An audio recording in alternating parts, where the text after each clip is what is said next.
भारत में लोकतंत्र है, भारत में जनतंत्र है, या भारत में वोट तंत्र है, नोट तंत्र है, पार्टी तंत्र है, नेता तंत्र है और कारपोरेट तंत्र है?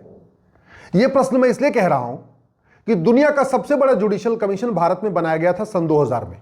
अटल जी ने बनाया था। 11 सदस्य थे। यह दुनिया का इकलौता जुडिशियल कमीशन है जिसमें 4 सुप्रीम कोर्ट के जज थे। Justice Punnaiah, justice Sarkaria, justice Venkatachaliah इसके अध्यक्ष थे, जस्टिस जीवन रेड्डी। 2 अटॉर्नी जनरल थे, के परासरन साहब और सोली सोराब जी। 2 सांसद थे इसमें, संगमा साहब और सुमित्रा जी। एक इसमें अमेरिका के राजदूत थे आबिद हुसैन, स्टेट्समैन के संपादक थे CR ईरानी। ऐसा दुनिया का सबसे यूनिक, सबसे बेहतरीन, सबसे बड़ा जुडिशियल कमीशन बनाया गया जिसको वेंकट चलैया कमीशन कहते हैं। वेंकट चलैया कमीशन ने 2 साल खूब मेहनत किया। पूरे देश में उन्होंने सेमिनार किए, कॉन्क्लेव किए, सबसे ओपिनियन लिया और ओपिनियन लेने के बाद अपनी रिपोर्ट सौंपी सरकार को।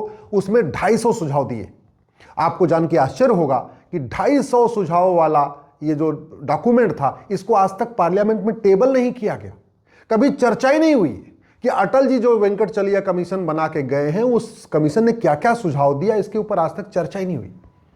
उस वेंकट चलैया कमीशन ने बहुत विस्तृत चर्चा के बाद संविधान में कई सारे संशोधन का सुझाव दिया था और उसमें एक संशोधन था कि भारत में population control and family planning के लिए आर्टिकल 47A जोड़ा जाए। आज तक चर्चा ही नहीं हुई है।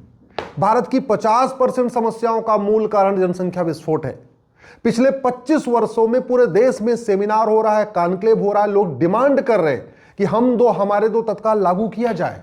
भारत की 50% समस्याएं से ठीक हो जाएंगी, लेकिन आज तक हमारे दो लागू किया जाए, वेंकट चलैया कमीशन का सुझाव लागू किया जाए, जनता की भावनाओं का सम्मान किया जाए, इसके ऊपर न कभी लोकसभा में चर्चा हुई न कभी राज्यसभा में चर्चा हुई।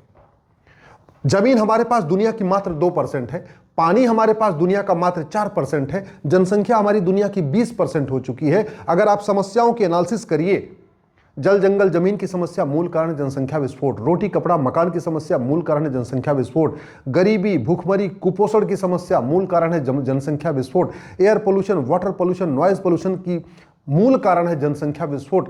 जब तक सरकार 2 करोड़ लोगों को रोजगार दे पाती है, तब तक 10 करोड़ बेरोजगार बढ़ जाते हैं। जब तक सरकार 2 करोड़ घर बना के देती है, 10 करोड़ बेघर बढ़ जाते हैं। सरकार जब तक 2 लेन का सड़क बनाती है, तब तक 8 लेन की उस पर ट्रैफिक आ जाता है। इसलिए सरकार सड़कें बनाती जा रही है, ट्रैफिक जाम कम नहीं हो रहा है।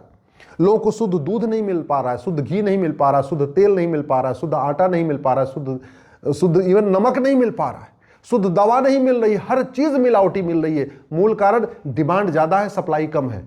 क्योंकि इंसान जिस गति से बच्चे पैदा कर रहा है, गाय और भैंस के उस गति से बच्चे पैदा नहीं हो रहे। गाय और भैंस तो 2 साल में 1 बच्चे देते हैं, यहां हर साल बच्चे दे रहे हैं। और गाय और भैंस पूरी लाइफ में 4 या 5 बच्चे देते हैं, यहां इंसान 12 बच्चे, 16 बच्चे, 18 बच्चे पैदा कर रहा है।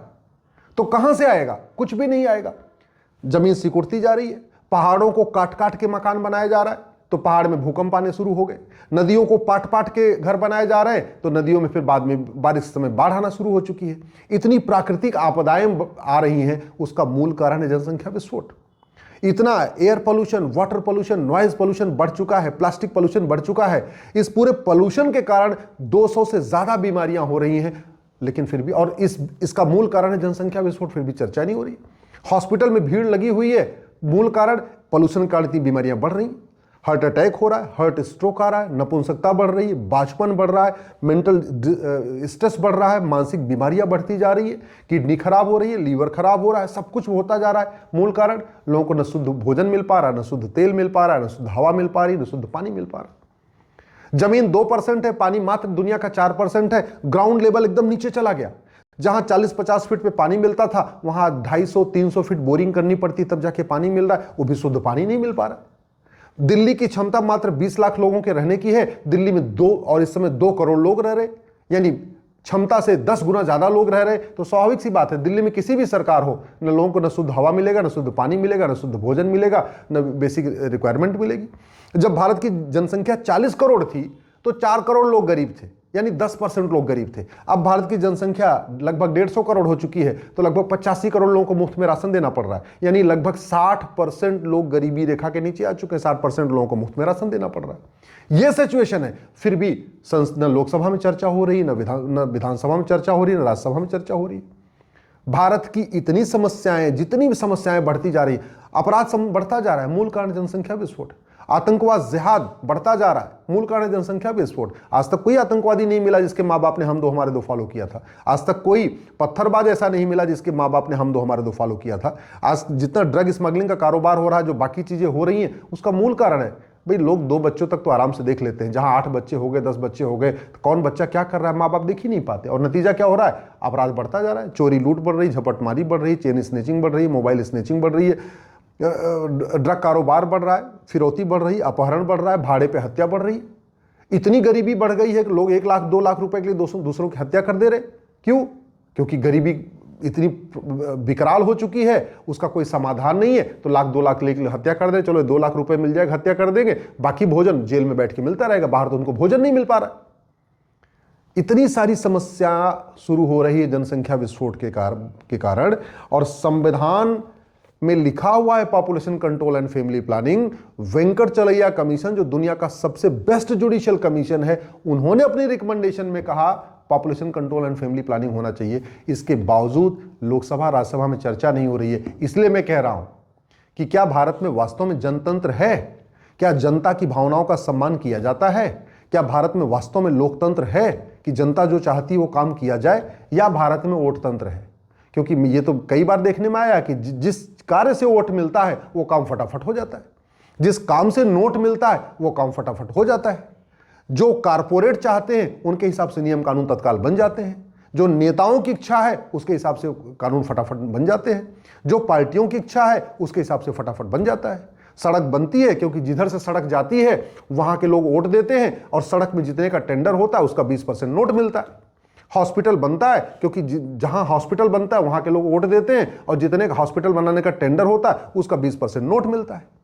हाईवे बनता है कि जिधर से जाएगा वहां के लोग वोट देंगे, और हाईवे बनाने का जो टेंडर होगा उसका 20% नोट मिलेगा। एयरपोर्ट बनता है क्योंकि जहां बनेगा वहां के लोग वोट देंगे, और जितने का टेंडर होगा उसका 20% नोट मिलेगा। तो जहां वोट दिख रहा है, जहां नोट दिख रहा है, उसके लिए योजनाएं बन रही है, उसके लिए नियम बन रहा है, उसके लिए कानून बन रहा है। जहां कारपोरेट चाहते हैं, जो पॉलिटिकल पार्टियों को फंडिंग करते हैं, उसके हिसाब से सरकारें फटाफट नियम कानून बना देंगी, नई नई स्कीम लॉन्च कर देंगी, नई नई योजनाएं लॉन्च कर देंगी। लेकिन यहां जनता मर रही है, अराजकता बढ़ रही है, हम विनाश की तरफ बढ़ रहे हैं, उस पर चर्चा नहीं हो रही है। 90,000 बच्चे रोज पैदा हो रहे हैं, 90,000, यानी साल भर में लगभग 3.25 करोड़ बच्चे पैदा हो रहे हैं। एक पंचवर्षीय योजना में, एक लोकसभा के कार्यकाल में लगभग 16.5 करोड़ बच्चे पैदा हो रहे हैं। दुनिया में इतने कहीं बच्चे पैदा ही नहीं होते। चीन का क्षेत्रफल हमसे 3 गुना ज्यादा है, वहां 45,000 बच्चे पैदा हो रहे हैं, और हमारा क्षेत्रफल चीन का 1/3 है, यहां 90,000 बच्चे पैदा हो रहे हैं। अमेरिका का क्षेत्रफल हमसे 3 गुना ज्यादा है, वहां 11,000 बच्चे पैदा हो रहे हैं पर डे, और हमारा क्षेत्रफल अमेरिका का 1/3 है, हमारे यहां 90,000 बच्चे रोज पैदा हो रहे हैं। ऐसे ही आप देख लीजिए, ऑस्ट्रेलिया, एरिया हमसे 2.5 गुना ज्यादा है, पॉपुलेशन 2.5 करोड़ है, और हम 150 करोड़ हो चुके। कनाडा, हम एरिया हमसे लगभग 2.5 गुना से ज्यादा है, 3 गुना के आसपास है, जनसंख्या 4 करोड़ है, हम 150 करोड़ बैठे हुए। ब्राजील, क्षेत्रफल हमसे 2.5 गुना ज्यादा है और जनसंख्या 22 करोड़ है, हम 150 करोड़ बन के बैठे हुए। रूस, क्षेत्रफल हमसे 5 गुना ज्यादा है, जनसंख्या मात्र 15 करोड़ है, हम 150 करोड़ है। अब चीन, क्षेत्रफल हमसे 3 गुना ज्यादा है, वो 145 करोड़ है, हम उसको क्रॉस कर चुके हैं, हम विश्व में नंबर 1 हो चुके। तो इतना सब कुछ हो रहा है।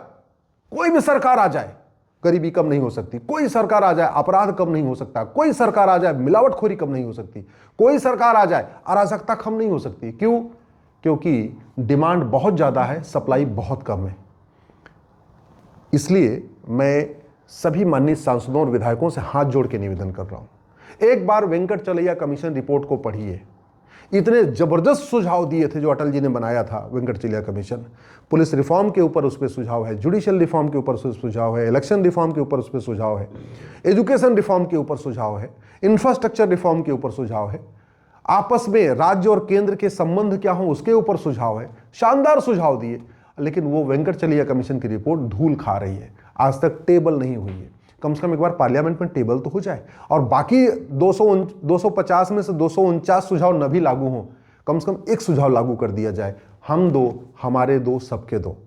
वेंकटचलैया कमीशन भी यही कहता है, भारत का संविधान भी यही कहता है, भारत की जनता भी यही चाहती है, लोग भी यही चाहते हैं कि जितने जल्दी हो सके भारत में हम दो हमारे दो लागू हो जाए, कम से कम आने वाले टाइम में और परेशानियों से हम बच जाएंगे। इसलिए मेरा सरकार से निवेदन है, माननीय प्रधानमंत्री से निवेदन है, गृह मंत्री से निवेदन है, तत्काल संसद में हम दो हमारे दो कानून बनाएं, भारत को बचाएं। हम दो हमारे दो के बिना सावरकर जी का सपना साकार नहीं होगा, हम दो हमारे दो कानून लागू किए बिना गोलवरकर जी का सपना साकार नहीं होगा, हम दो हमारे दो लागू किए बिना बाबा साहब अम्बेडकर का सपना साकार नहीं होगा, हम दो हमारे दो लागू किए बिना भारत विश्वगुरु नहीं बन सकता, हम दो हमारे दो लागू किए बिना भारत में रामराज्य नहीं आ सकता, हम दो हमारे दो लागू किए बिना हमारे पूर्वजों का जो सपना था, हमारे स्वतंत्रता संग्राम सेनानियों का जो सपना था, वो साकार नहीं हो सकता है। इसलिए तत्काल संसद में बिल लाएं और हम दो हमारे दो तत्काल अनिवार्य करें, और जो ना माने उसकी नागरिकता छीनने का प्रावधान करें। ये सिटीजनशिप एक्ट है, ये 1955 में बना था, ये महाघटिया है, महासड़ा हुआ है। नतीजा ये है करोड़ों लोगों को भारत की नागरिकता मिल गई फर्जी तरीके से, लेकिन किसी एक भी व्यक्ति की नागरिकता नहीं गई है। तो कानून में प्रावधान होना चाहिए, जो हम दो हमारे दो मानेगा वो भारत का नागरिक कहलाएगा, जो हम दो हमारे दो नहीं मानेगा उसकी नागरिकता खत्म हो जाएगी। इसलिए इस सिटीजनशिप एक्ट में ये बदलाव करना जरूरी है।